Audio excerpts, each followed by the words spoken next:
La scène est trop étrange, trop brutale pour une simple tentative de vol.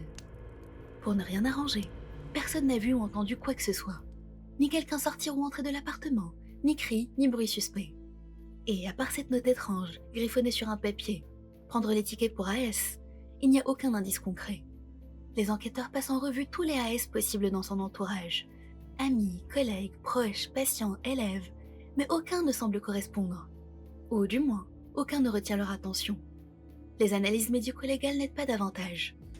L'autopsie confirme qu'il n'y a eu aucune agression sexuelle, malgré la mise en scène qui laisse penser le contraire.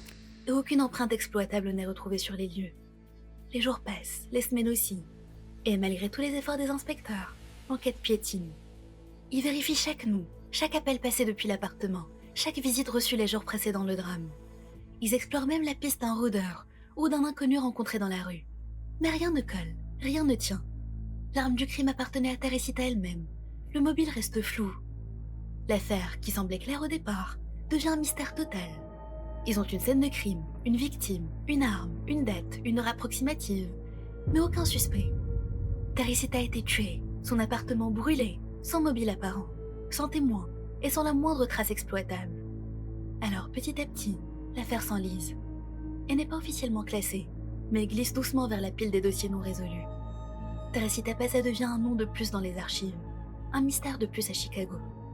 Jusqu'à ce que, quelques mois plus tard, quelque chose de totalement inattendu vienne tout bouleverser. 6 mois après le meurtre de Teresita Bassa, l'affaire est au point mort. Rien n'a bougé, et personne ne s'attend à ce qu'un rebondissement vienne de là où il va arriver.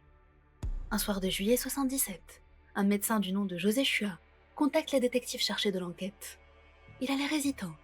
Il leur dit qu'il n'a aucune preuve, rien de concret, mais que sa femme dit des choses étranges, des choses qu'il ne peut plus ignorer.